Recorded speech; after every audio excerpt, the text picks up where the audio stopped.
So today's talk, again, it's going to be my story telling you how I've done it. I've been in the industry since 1985, and my story isn't necessarily your story. It's just basically, hopefully, it's a formula that you may pick other diversified offerings than what I'm going to talk about today. But it's going to tell you, hopefully, it's to get you to think out of the box, to inspire you, to not be afraid of change, and to make your business sustainable through the unexpected world changes. In the beginning, you want to build knowledge. You can't just all of a sudden say, I'm going to be a cabinetry dealer and open up a cabinetry dealer shop and think you're going to survive, because you probably won't make it past 6 months. So I started out actually in radio sales, and a friend of mine had a high-end kitchen and bath showroom, and she said, I'd love for you to come and do sales for me. So I went there, and I always knew that I was a creative person. I lived in Miami, was a little girl driving in the car with my parents. I'd look at buildings that were decrepit, and I think, how can I make them better? So I didn't really know that that could even be a career until this moment. And I see this drafting board, and I see what she does, and I started working on multi-million-dollar homes and learning the trade.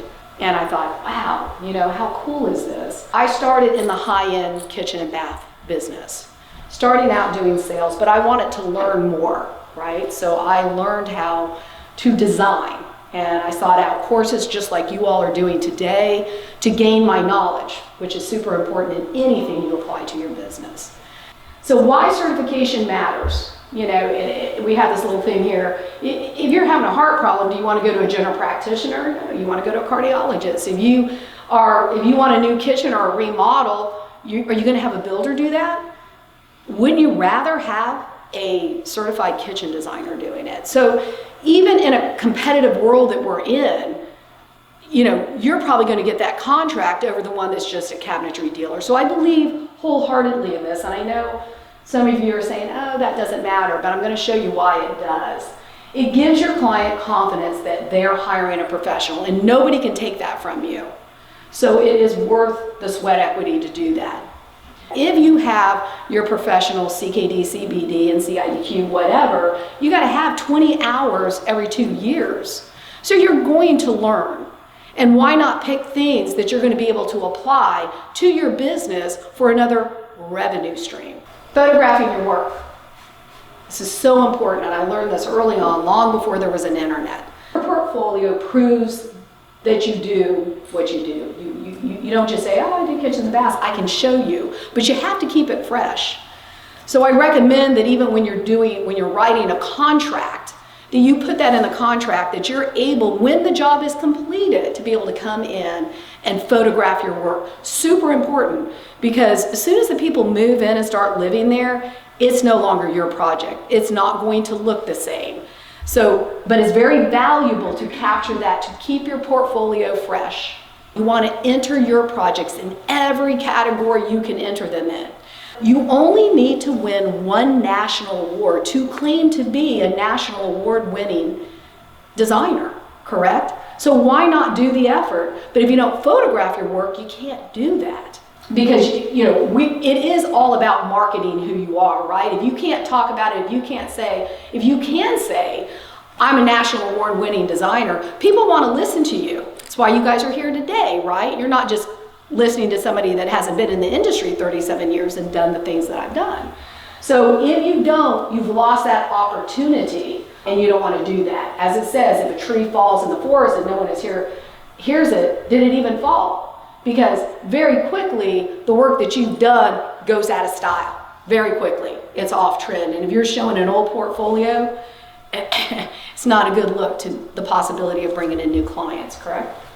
So now we're going to talk about where I started making more money and learning about revenue streams. Adding lighting design to my business offering. I opened my showroom, my own showroom, Patricia Davis Brown Fine Cabinetry, in 1992. I did this beautiful kitchen in Johns Island. I realized when I was trying to do a professional photo shoot, we couldn't make it look good. And so what it did to my tumbled marble is it turned it green. It changed the color of it. And there were puddles of light. Horrible. But you know what I did with that terrible photographed kitchen that was actually really beautiful is later on in my talks about lighting design, I would hold up that picture and then I would hold up another picture that I had done the lighting on. And I would ask the lay people, because sometimes we were doing how to survive a remodel project, so there were lay people in there, and they would always pick the one that was professionally lit. Another thing that I realized is my clients needed me to know this because the architects were not providing it. And I'm not picking on architects.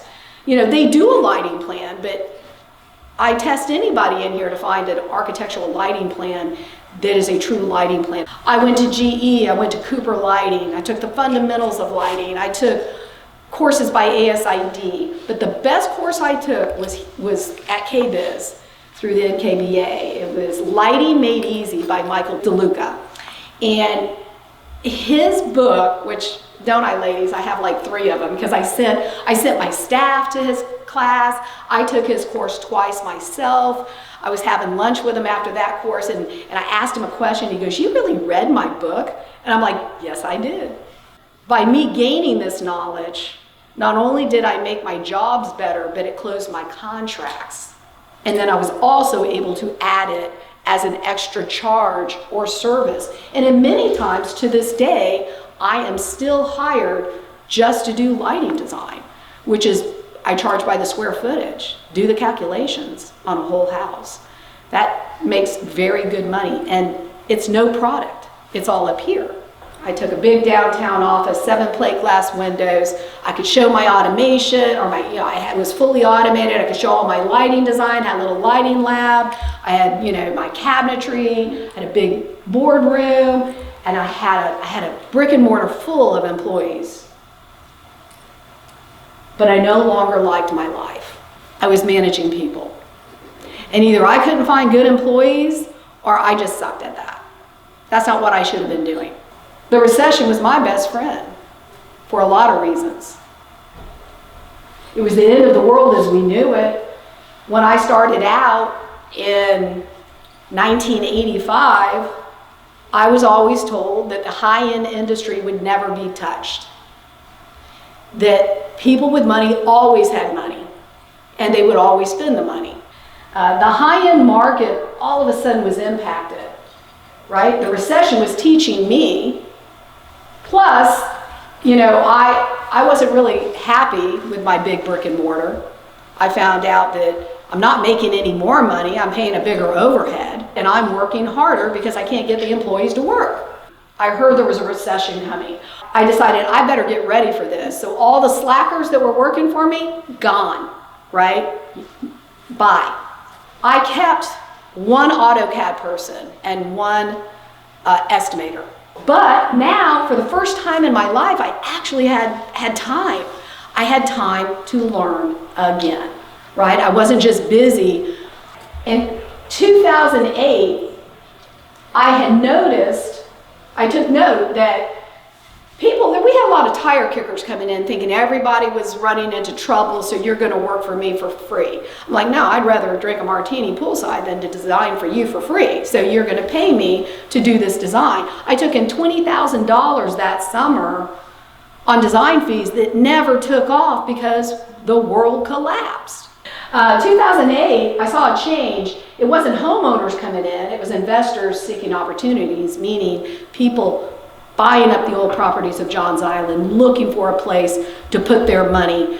So because I'm a cabinetry dealer and a kitchen and bath designer, but more importantly, a cabinet dealer, nobody was asking for design at that point. They wanted to buy cabinetry and they wanted to flip these homes.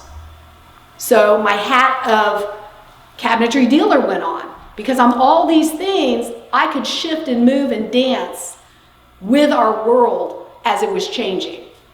And all of a sudden I was order taking. Ego aside, no longer a designer, I'm selling cabinetry.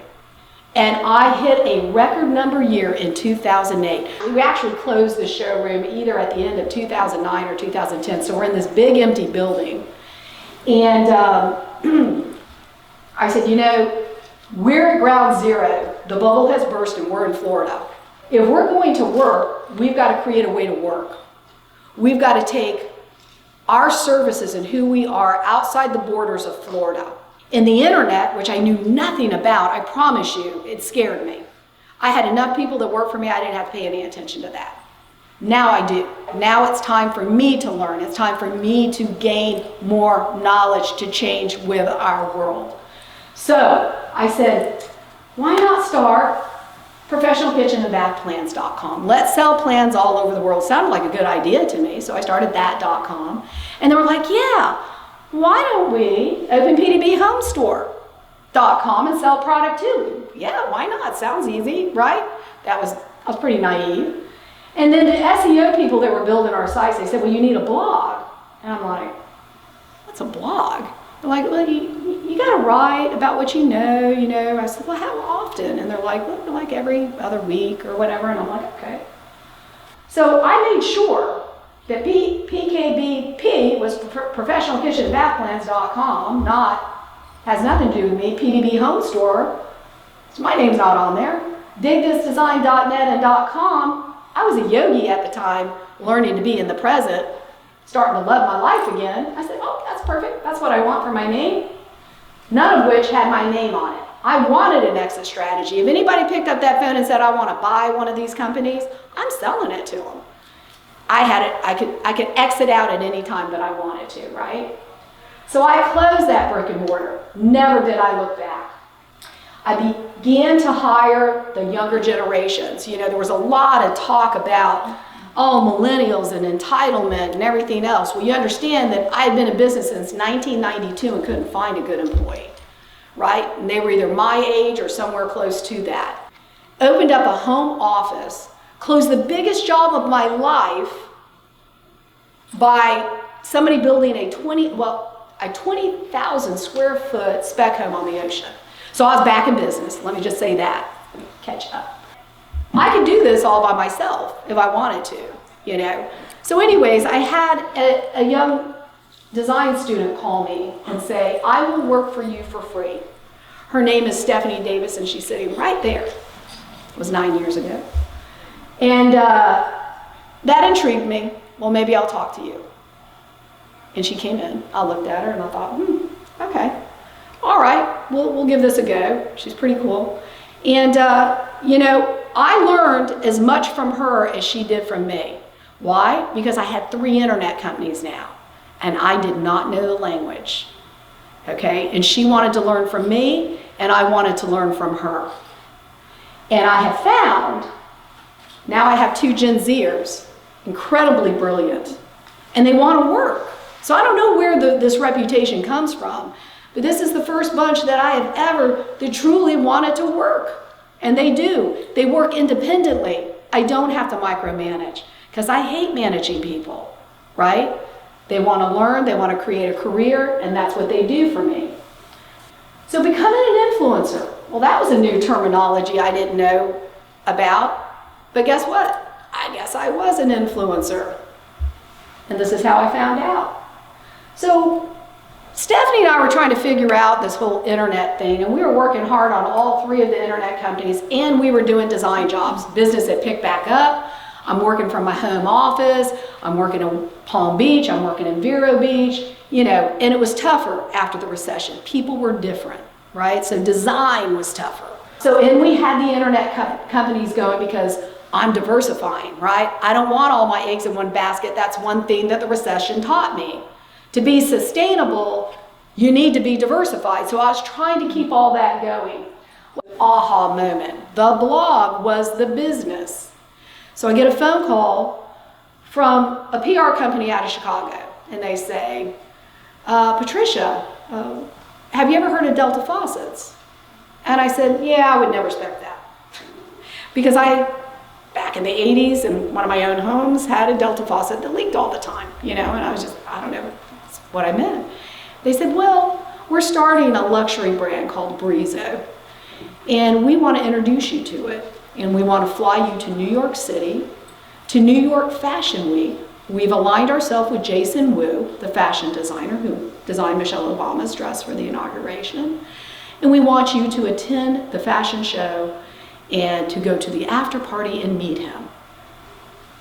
Wow, aha moment. I'm thinking, what? Yes, we're going to do this with you and a total of 20 architects and interior designers. I almost fell over. I'm like, oh my gosh. So I started focusing in on digthisdesign.net. I'm like, wow, this is really the business. So I kind of pulled back just because I had design jobs, right? And I was letting her do it. And Stephanie and I were still doing some things. But then I got my next invite, which was Hubbard and Forge and Adorn, had a collaboration going, and they wanted bloggers, and they invited 4 of us to come out, fly us out to New York City to do the press and to talk about their collaboration between their decorative, lighting with their switch plates that match the hammered metals and the things like that. So while I was there, again, everything I'm learning, I really, I'm faking it. I have a blog and it seems to be getting some attention. So, okay. So I'm out there. And again, at each one of these events, you meet more people and you learn more. There was one blogger and she wanted to be a designer, but she lived in a small town in Illinois, right? So all she could do is remodel her own home. She was very appealing.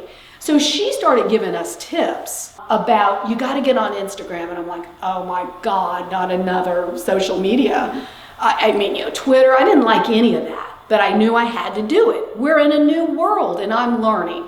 But she tells us, guys, you got to be on Instagram because Instagram's going to bring people to you and it's going to bring your analytics up and make your blog more valuable. And I'm thinking, valuable? Every time I turned around, there was another opportunity with the blog.